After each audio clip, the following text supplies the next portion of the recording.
அல்லாஹ்வுடைய தூதர் சொன்னார்கள், இன்னமல் கப்ரு ரௌதத்தும் மின் ரியாலில் ஜன்னah அவ் ஹுஃப்ரத்தும் மின் ஹுஃபரின் நார். ஒன்று கபருடைய குழி என்பது சொர்க்க பூஞ்சோலைகளில் ஒரு பூஞ்சோலையாக இருக்கலாம், அல்லது நரகத்துடைய படுகொலிகளில் ஒரு படுகொலியாக இருக்கலாம். யாருக்கு எது என்பதை அவர்களுடைய அமல்கள் தான் தீர்மானிக்கும். எது தீர்மானிக்கும்? பெயர் தீர்மானிக்காது, ஆட்சி அதிகாரங்கள் தீர்மானிக்காது, அழகு தீர்மானிக்காது, செல்வம் தீர்மானிக்காது.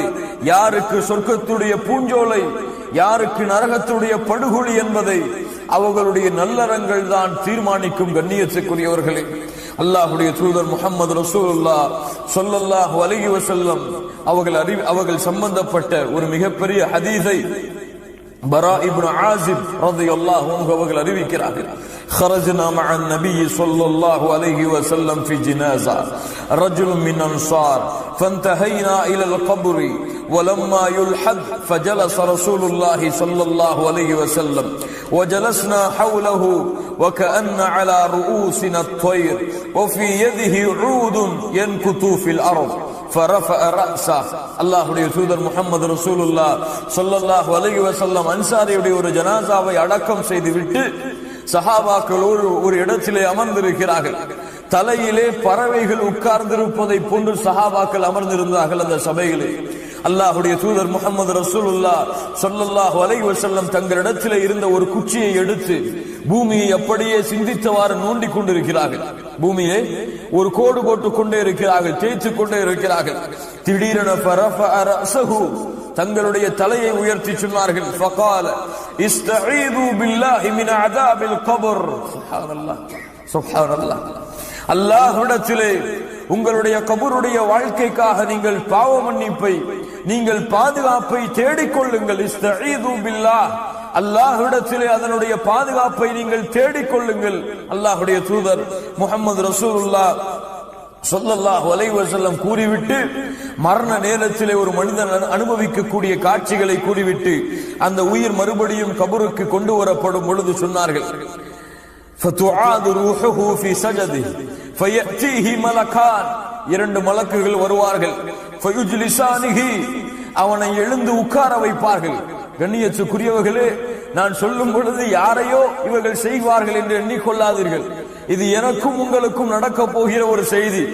என்னுடைய நிலைமையும் உங்களுடைய நிலைமையும் இதில் ஏதாவது ஒரு நிலைமையாகத்தான் இருக்கும். அல்லாஹ் பாதுகாப்பானாக. அல்லாஹ் நல்ல மக்களோடு நம்மை கொண்டு போய் சேர்ப்பானாக. கண்ணியத்துக்குரியவர்களே, அல்லாஹ்வுடைய தூதர் முஹம்மது ரசூலுல்லாஹ் ஸல்லல்லாஹு அலைஹி வஸல்லம் சொல்லுகின்ற இந்த ஹதீஸை நமக்கு பொருத்தி பாருங்கள். யாருக்கோ சொல்லுவதை போன்று நீங்கள் எண்ணிக்கொள்ளாதீர்கள். ஃபயுஜ்லிசானிஹி, அவரை எழுந்து உட்கார வைப்பார்கள். ஃபயகூலானி லஹு மர் ரப்புக், மன் ரப்புக், அந்த இரண்டு பேரும் அவரிடத்திலே வினவுவார்கள், மன் ரப்புக. எப்போது அந்த உயிர் அடக்கம் செய்யப்பட்டு அந்த காலடி சப்தங்களை கேட்டு அந்த உயிரை விட்டு அந்த மக்கள் பிரிந்து செல்லும் பொழுது. சுப்ஹானல்லாஹ், இப்படிப்பட்ட நிலைமை அல்லாஹ் ரப்புல் ஆலமீன் வைத்திருக்கிறார் பாருங்கள். அல்லாஹ்வுடைய தூதர் முஹம்மது ரசூலுல்லாஹ் ஸல்லல்லாஹு அலைஹி வஸல்லம் அதன் காரணமாகத்தான் சொன்னார்கள், 3 உறவுகள், இந்த உறவுகளில் எது சிறந்த உறவு என்பதை நீங்கள் தேர்ந்தெடுத்துக் கொள்ளுங்கள். முதல் உறவு, நீங்கள் மரணமான உடனேயே உங்களை விட்டு பிரிந்துவிடும். இரண்டாவது உறவு, கபர் வரை உங்களை சந்திக்க வரும். மூன்றாவது உறவு, கபருக்குள்ளும் உங்களை சந்தித்து பாதுகாக்க வரும். முதல் உறவு எது? மரணமான உடனேயே பிரிந்து செல்வது எது? எதற்காக இந்த உலக வாழ்க்கையை கழித்தோமோ, எதற்கு இரவெல்லாம் பகலானதோ பகலெல்லாம் இரவானதோ, எதற்கு காலை முதல் மாலை வரை உழைத்தோமோ, எதற்கு குடும்பங்களை விட்டு ஊரை விட்டு வெளிநாடுகளிலே சென்று கஷ்டப்பட்டோமோ, அந்த செல்வம் மரணமான உடனேயே பிரிந்துவிடும். சொத்து, சுகம், பணம், பதவி, பட்டம், கல்வி, உலக வாழ்க்கையை கழித்த அத்துணை நேரங்களும் அல்லாஹ்விற்காக கழித்த நேரங்களை தவிர மற்ற எல்லாம் அந்த மரணமான தருணத்தில் இருந்து அவனை விட்டு பிரிந்து சென்றுவிடும். இரண்டாவது உறவு கபர் வரை வரும். பாவப்பட்ட உறவினர்கள் என்ன செய்வார்கள்? தந்தையாக இருந்தால் கபர் வரை வந்து அடக்கம் செய்துவிட்டு மண்ணை எடுத்து போட்டுவிட்டு கொஞ்ச நேரம் நின்று அல்லாஹ்விடத்திலே பிரார்த்தனை செய்துவிட்டு திரும்பி விடுவார்கள். அடுத்து மூன்றாவது உறவை அது கபர் உள்ளே வரக்கூடியது. ஒன்று அவர் செய்த நன்மையாக இருக்கலாம், அல்லது அவர் செய்த பாவமாக இருக்கலாம். இந்த ரெண்டு உறவு தான் கபரிலே வரும். அல்லாஹ்வுடைய தூதர் முஹம்மது ரசூலுல்லாஹ் ஸல்லல்லாஹு அலைஹி வஸல்லம் சொன்னார்கள், அந்த ஜனாசாவை மக்கள் பிரிந்து சென்றதற்கு பிறகு 2 மலக்குகள் வந்து அவரை எழுந்து உட்கார வைத்து கேட்பார்கள், மன் ரப்புக, உன் இறைவன் யார், உன் இறைவன் யார்? அப்படியே மனனம் செய்து விட்டு இதனுடைய பதிலை அப்படியே இரவு முழுக்க பாடம் செய்து விட்டு ஒப்பித்து விடலாமா? ரப்பி அல்லாஹ். இது சாதாரண ஒரு கேள்வி. அல்லாஹ் யார், உன் இறைவன் யார் என்று கேட்டால் 24 மணி நேரமும் சொல்கிறோம் அல்லாஹ் என்று. அப்படி என்று அந்த நேரத்திலும் பதில் சொல்லி விடலாமா? இல்லை கண்ணியத்துக்குரியவர்களே, இது சாதாரண கேள்வி அல்ல. இது ஒரு சாதாரண ஒரு பதிலை சொல்லக்கூடிய கேள்வி அல்ல. மன் ரப்புக என்ற கேள்வி.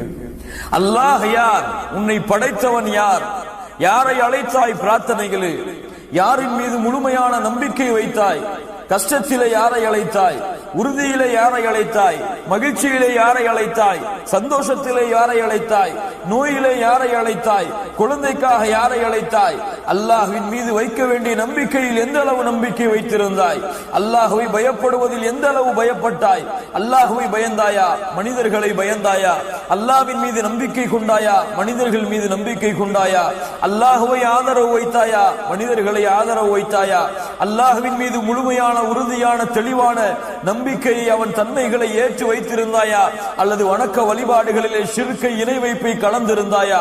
இந்த எல்லா தன்மையிலும் தௌஹீதிலே சுத்தமாகி தூய்மையாகி பரிசுத்தமாகி எல்லா அம்சங்களிலும் யார் முழுமையாகி அல்லாஹ்வை ரப்பாக ஏற்று அவர் அதிலே உறுதியாக இருந்தார்களோ அவர்களால் தான் சொல்ல முடியும், ரப்பி அல்லாஹ், என்னை படைத்த இறைவன் அல்லாஹ், என்னை பரிபாலித்தவன் அல்லாஹ், எனக்கு உணவளித்தவன் அல்லாஹ், என்னை காத்தவன் அல்லாஹ், என்னை ஆதரவு வைத்தவன் அல்லாஹ்.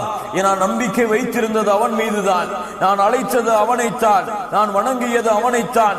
வணக்க வழிபாடுகள் அத்துணை தன்மைகளையும் அத்துணை வகைகளையும் அவன் ஒருவனுக்கு மட்டும்தான் நான் செலுத்தி அவனுடைய வணக்க வழிபாட்டிலே வேறு யாரையும் கூட்டாக்காமல் சமமாக்காமல் இணையாக்காமல் ஷிர்கை கலக்காமல் அவன் ஒருவனை வணங்கினேன். இந்த தன்மைகளை ஏற்று இருந்தால் அவனுக்கு அந்த மொழி புரியவில்லை என்றாலும், அவனுக்கு கேட்கக்கூடிய வார்த்தை எதுவாக இருந்தாலும் கேட்டவுடன் பதில் வரும், ரப்பி அல்லாஹ், என்னுடைய இறைவன் அல்லாஹ். அடுத்து கேட்கப்படும், உமாதீனுக, உன்னுடைய மார்க்கம், நீ வந்த வழி எது, எந்த வழிகளிலே வந்தாய்? நாங்கள் எல்லோரும் முஸ்லிம்களாகத்தான் பிறந்தோம், இஸ்லாமைத்தான் பின்பற்றினோம், முஸ்லிம்களாகத்தான் வாழ்ந்தோம். அதனால் எளிதாக சொல்லிவிடலாம், தீனியல் இஸ்லாம், நான் வந்த வழி, நான் பின்பற்றிய மார்க்கம் இஸ்லாம் என்று முடியுமா? கண்ணியத்துக்குரியவர்களே, இஸ்லாம் 5 தூண்கள் மீது அமைக்கப்பட்டிருக்கிறது. இஸ்லாம் 5 தூண்கள் மீது அமைக்கப்பட்டிருக்கிறது. இதில் முக்கியமான 2வது தூண் தொழுகை. தொழுகையை மறந்து வாழ்ந்தால் கபருடைய வாழ்க்கையிலே என்னுடைய மார்க்கம் இஸ்லாம் என்று சொல்ல வருமா? தொழுகையை புறக்கணித்துக் கொண்டிருந்தால், காலை ஃபஜ்ருடைய தொழுகையை மரணித்துக் கொண்டிருந்தால், வக்து தொழுகைகளை ஜமாஅத்தோடு பேணாமல் இருந்தால், அல்லாஹுவால் கடமையாக்கப்பட்ட வணக்க வழிபாடுகளில் சிறந்த வணக்க வழிபாடாகிய தௌஹீதுக்கு பிறகு அல்லாஹ் ரப்புல் ஆலமீன் எதிர்பார்க்கக்கூடிய வணக்க வழிபாடுகளில் சிறந்த வணக்க வழிபாடு மூசா அலைஹிஸ்ஸலாம் அவர்களுக்கு அல்லாஹ் சொல்கிறார், இன்னனி அனல்லாஹ் லா இலாஹ இல்லா அன ஃபஅபுத்னி வஅகிமிஸ் ஸலாத லிذிக்ரி.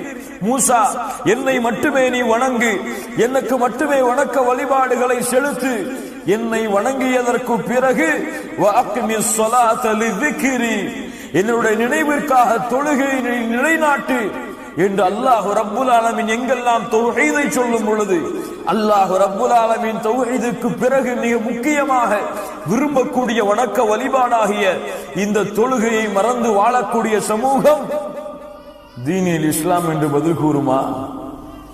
சித்து பாருங்கள். கடமையானதற்கு பிறகும் ஹஜ்ஜை நிறைவேற்றவில்லை என்றால் தீனில் இஸ்லாம் என்று பதில் வருமா? கடமையான செல்வத்தை சம்பாதித்ததற்கு பிறகும் வருடம் பூர்த்தியானால் ஒவ்வொரு வருடமும் தங்களுடைய செல்வத்தில் இருந்து ஜகாத்தை வெளியாக்கவில்லை என்றால் தீனியல் இஸ்லாம் என்று ஒரு பதில் வருமா? ரமதான் மாதத்திலே வேண்டுமென்றே நோன்புகளை விட்டுக் கொண்டிருந்தால் தீனியல் இஸ்லாம் என்ற ஒரு பதில் வருமா? கண்ணியத்துக்குரியவர்களே, எது இஸ்லாம்? பேரா இஸ்லாம்? அப்துல் ரஹ்மான் அப்துல் பாசிதா இஸ்லாம்? கண்ணியத்துக்குரியவர்களே, அல்லாஹ்வால் கடமையாக்கப்பட்ட கடமைகள், அல்லாஹ்வுடைய தூதரால் வலியுறுத்தப்பட்ட சுன்னாக்கள், இது இஸ்லாம். இதை பின்பற்றி முழுமையாக உள்ளத்தாரும் மனதாலும் ஏற்று தங்களுடைய செயல்பாடுகளால் வெளிப்படுத்தி உண்மையான முஸ்லிமாக யார் இந்த பூமியிலே வாழ்ந்து கொண்டிருக்கிறார்களோ அல்லாஹ் அந்த கூட்டத்திலே நம்மை சேர்ப்பானாக. அவர்கள் சொல்லுவார்கள், தீனியல் இஸ்லாம், என்னுடைய மார்க்கம், நான் வந்த வழி, அல்லாஹ் இந்த பூமியிலே தேர்ந்தெடுத்து அல்லாஹ் இந்த பூமியிலே பொருந்திக் கொண்ட இஸ்லாம். அவ்வளவுதான். அடுத்து கேட்கப்படும், فيقولان له ما هذا الرجل الذي بعث فيكم فيقول, உங்களுக்கு அனுப்பப்பட்டாரே ஒரு தூதர், அவர் யார்? அவரை பற்றி என்ன சொல்கிறீர்கள்? அவர் எப்படிப்பட்டவர்? முஹம்மது ரசூலுல்லாஹ் ஸல்லல்லாஹு அலைஹி வஸல்லம் அவர்களை பற்றிய ஒரு கேள்வி. எல்லோருக்கும் தெரியுமே, எங்களுடைய தூதர் அல்லாஹ்வுடைய தூதர் தான், முஹம்மது ரசூல் தான். மக்காவிலே பிறந்தார்கள், மதீனாவிலே இறந்தார்கள் என்று சாதாரணமாக சொல்லிவிடலாமா? இல்லை கண்ணியத்துக்குரியவர்களே. فَلْيَحْذَرِ الَّذِينَ يُخَالِفُونَ عَنْ أَمْرِهِ, யாரை அல்லாஹ் ரப்புல் ஆலமீன் எச்சரிக்கை செய்கிறானோ இவருடைய வழிமுறைக்கு மாற்றமாக நடந்து விட்டால் மிகப்பெரிய குழப்பங்களும் சோதனைகளும் உங்களுக்கு ஏற்படும் என்று அல்லாஹ் ரப்புல் ஆலமீன் யாருடைய வழிமுறையை புறக்கணித்தால் அவர்களுக்கு அல்லாஹ் ரப்புல் ஆலமீன் தோல்வியை, இழிவை கொடுப்பான். وَمَن يُطِعِ اللَّهَ وَرَسُولَهُ فَقَدْ فَازَ فَوْزًا عَظِيمًا, யார் அல்லாஹ்வையும் அல்லாஹ்வோடு சேர்த்து அந்த தூதரையும் முஹம்மது ரசூலுல்லாஹ் ஸல்லல்லாஹு அலைஹி வஸல்லம் அவர்களையும் பின்பற்றினால் மகத்தான வெற்றியை அவர் அடைந்து விடுவார் என்று யாரை அல்லாஹ் ரப்புல் ஆலமீன் தூதராக அறிமுகப்படுத்துகின்றானோ அந்த தூதர் முஹம்மது ரசூலுல்லாஹ் ஸல்லல்லாஹு அலைஹி வஸல்லம் உடைய முழு வாழ்க்கையும் தங்களுடைய வாழ்க்கையாக இருந்தார். முழு வாழ்க்கையும் தங்களுடைய வாழ்க்கையாக்கி தங்களுடைய சொல்லிலே, தங்களுடைய செயல்பாடுகளிலே, தங்களுடைய குணங்களிலே, தங்களுடைய பழக்க வழக்கங்களிலே, தங்களுடைய நடைமுறை வாழ்க்கையிலே, தங்களுடைய வியாபாரத்திலே, தங்களுடைய தொழிலிலே, தங்களுடைய மனைவியிடத்திலே, தங்களுடைய குழந்தைகளிடத்திலே, தங்களுடைய குடும்பத்தார்களிடத்திலே யார் இந்த முஹம்மது ரசூலுல்லாஹ் ஸல்லல்லாஹு அலைஹி வஸல்லமாக வாழ்ந்தார்களோ, சாதாரண வார்த்தைகள் நான் சொன்ன விஷயம் கண்ணியத்துக்குரியவர்களே, அந்த முஹம்மது ரசூலுல்லாஹ் ஸல்லல்லாஹு அலைஹி வஸல்லம் உடைய வாழ்க்கையை தங்களுடைய வாழ்க்கையிலே உயிர்ப்பித்தார்களோ அவர்கள் சொல்லுவார்கள் ஹுவ ரசூலுல்லாஹி ஸல்லல்லாஹு அலைஹி வஸல்லம், இவர்தான் அல்லாஹ்வால் அனுப்பப்பட்ட தூதர், அல்லாஹ்வால் அனுப்பப்பட்ட ரசூல் முஹம்மது ஸல்லல்லாஹு அலைஹி வஸல்லம். அவ்வளவுதான். அல்லாஹு அக்பர். அடுத்து فيقولان له وما علمك فيقول قرأت كتاب الله آمنت به وصدقت فينادي مناد في السماء, வானத்திலிருந்து அழைப்பு வரும், அன் ஸதக அப்தி, என் அடியான் உண்மையை கூறினான், அன் ஸதக அப்தி, என் அடியான் உண்மையை கூறினான், فأفرشوه من الجنة وألبسوه من الجنة وافتحوا له بابا إلى الجنة, அவனுக்கு சொர்க்கத்துடைய ஆடையை அனுபவியுங்கள், சொர்க்கத்துடைய விரிப்பை அவனுக்கு நீங்கள் விரியுங்கள், சொர்க்கத்தின் வாசலை அவனுக்கு நீங்கள் திறந்து வையுங்கள், கபர் விசாலமாகட்டும். அதற்கு பிறகு அவனுக்கு சொர்க்கத்திலிருந்து நறுமணம் வர தொடங்கும் பொழுது ரப்பல் ஆலமீன் நரகத்தை காட்டுவான். நரகம் காட்டப்படும், நரகத்துடைய ஜுவாலைகள் காட்டப்படும், நரகத்திலே மனிதன் அனுபவிக்கக்கூடிய வேதனைகள் காட்டப்படும், நரகத்துடைய அத்துணை துன்பங்களும் அவன் கண்களுக்கு முன்னால் காட்டப்படும். ஏன்? ஒன்று, அல்லாஹ்வுடைய தூதர் முஹம்மது ரசூலுல்லாஹ் ஸல்லல்லாஹு அலைஹி வஸல்லம் சொன்னார்களே அந்த அறிவிப்புக்காக. ஒவ்வொரு மனிதனுக்கும் நரகத்திலே ஒரு இடம், சொர்க்கத்திலே ஒரு இடம். அவன் நல்ல அமல்கள் செய்தால் அவனுக்கு சொர்க்கத்துடைய இடம் கன்ஃபார்ம், இது ரிஜெக்ட் செய்யப்படும். இது இல்லை என்றால் இங்கே கன்ஃபார்ம் ஆகும், அது ரிஜெக்ட் செய்யப்படும். இரண்டாவது, அல்லாஹ் அவனுக்கு கொடுக்க இருக்கின்ற அருளை அவன் அறிந்து கொள்ள வேண்டும். இதிலிருந்து அல்லாஹ் அவனை பாதுகாத்திருக்கின்றான், எந்த துன்பத்திலிருந்து அவனை அல்லாஹ் காத்திருக்கின்றான் என்பதை அவன் அறிந்து கொள்ள வேண்டும் என்ற காரணத்திற்காக நரகத்தை அல்லாஹ் ரப்புல் ஆலமீன் திறந்து காட்டி மூடுவான். சுப்ஹானல்லாஹி ரப்பில் ஆலமீன். அடுத்து அவனுடைய அமல்கள் எல்லாம் அவனுக்கு முன்னால் உருவமாக காட்டப்படும். அப்போது சொல்லுவான், அகிமிஸ்ஸாஆ நம் கம் நௌமத்தில் அரூஃப், ஒரு புதுமகன் தூங்குவது போல உறங்கு என்று சொன்னவுடன் சொல்லுவான், ஏன் உறக்கம்? அகிமிஸ்ஸாஆ, மறுமையை ஏற்படுத்துங்கள் இப்போதே. ஏன்? ஏதோ சில இன்பங்கள் தான் எனக்கு சொர்க்கத்தில் இருந்து கிடைக்கிறது, முழு இன்பத்தையும் அனுபவிக்க வேண்டும். அகிமிஸ்ஸாஆ, மறுமையை விரைவுபடுத்துங்கள். சுப்ஹானல்லாஹி ரப்பில் ஆலமீன். சொல்லுவார்கள், மனிதா, அது இப்போதெல்லாம் உனக்கு கிடைக்காது, நீ தூங்க, அல்லாஹ் மறுமையை ஏற்படுத்துவான். அந்த மனிதன் தூங்குவதற்கு தயாராவான். மறுமை வரை அவனுக்கு உறக்கம்தான். அல்லாஹ் அந்த கூட்டத்தில் நம்மை ஆக்குவானாக. அதற்கு பிறகு பாவம் செய்த ஆத்மாவாக இருந்தால், குற்றம் செய்த ஆத்மாவாக இருந்தால், பாவிகளுடைய உயிரை கைப்பற்றக்கூடிய மலக்குகள் உயிரை கைப்பற்றி வானத்திற்கு கொண்டு சென்று தூக்கி எறியப்பட்ட அந்த உயிர் மறுபடியும் பூமிக்கு கொண்டு வரப்படும். கபரிலே விசாரணைக்காக வைக்கப்படும். அந்த காலடி சத்தத்தை கேட்டு முடிந்ததற்கு பிறகு அவர்களையும் எழுப்பி உட்கார வைக்கப்படும். கேட்பார்கள், மன் ரப்புக, உன் இறைவன் யார்?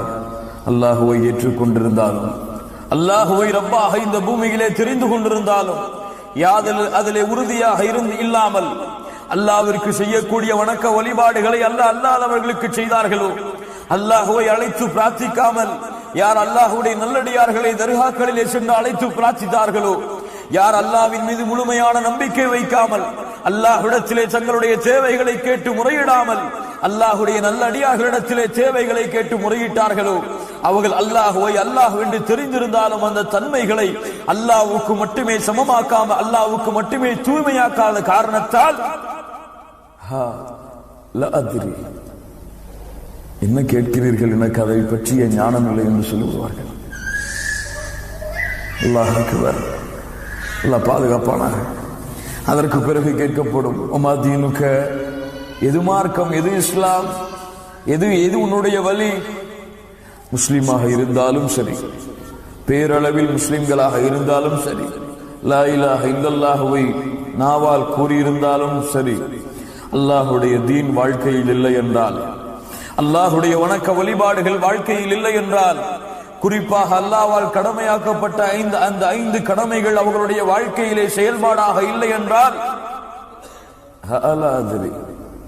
எனக்கு தெரியாது, அதை பற்றிய ஞானம் இல்லை. மூன்றாவதாக கேட்கப்படும், இந்த மனிதரை பற்றி என்ன சொல்கிறாய்? அல்லாஹுடைய தூதர் முஹம்மது ரசூலுல்லாஹ் ஸல்லல்லாஹு அலைஹி வஸல்லம் அவர்களை தூதராக ஏற்று இருந்தாலும் சரி, பின்பற்றவில்லை என்றால், எனக்கு தெரியாது, இதை பற்றிய ஞானம் எனக்கு இல்லை என்று சொல்லிவிடுவார்கள். அவ்வளவுதான். வானத்தில் இருந்து அழைப்பு வரும். வானத்தில் இருந்து அழைப்பு, யுனாதி முனாதி மினஸ் ஸமா அன் கதப் ஃபஃப்ரிஷூஹு லஹு மின் நார். அவன் பொய் கூறுகிறான், அவனுக்கு அது தெரியவில்லை, அவன் மறுத்து விட்டான். அவனுக்கு நீங்கள் ஃபஃப்ரிஷூஹு லஹு மினன் நார், நரகத்துடைய விரிப்புகளை அவனுக்கு நீங்கள் விரியுங்கள். வஃப்தஹூ லஹு பாபன் இலன் நார், அவனுடைய கதவை நரகத்தை நோக்கி நீங்கள் திறந்து வையுங்கள். அதனுடைய வெப்பம், அதனுடைய ஜுவாலைகள் அவனை எரித்துக் கொண்டிருக்கும். கபர் அவனை நெருக்கிக் கொண்டிருக்கும். 2 விழா எலும்புகளும் சேர்ந்து விடும் அளவிற்கு அந்த கபருடைய நெருக்கம் அவனை தொடர்ந்து கொண்டிருக்கும். அல்லாஹ் எப்போது நாடுகிறானோ அதுவரை, அல்லது மறுமை நாள் வரை. பாதுகாப்பானாக. சுப்ஹானல்லாஹ். சம்பட்டிகளை கொண்டு மலக்குகள் அவனை அடித்துக் கொண்டே இருப்பார்கள். அவனுக்கு அந்த வேதனையை கொடுப்பதற்கு முன்னதாக சொர்க்கத்தை அல்லாஹ் திறந்து காட்டுவார். சுப்ஹானல்லாஹ். அல்லாஹ்வுடைய சோதனையை பாருங்கள். சொர்க்கம் திறந்து காட்டப்படும். இங்கே பார், சொர்க்கத்துடைய இன்பங்களை பார்த்து ரசிப்பான். சொல்லப்படும், இங்கே உனக்கு ஒரு இடம் இருந்தது, இங்கே உனக்கு ஒரு இடம் இருந்தது, ஆனால் இதற்கு நீ தகுதியானவன் அல்ல, நீ போக வேண்டிய இடம் அடுத்து வரப்போகிறது என்று சொர்க்கத்தை மூடி நரகத்திலே சொல்லப்படும்.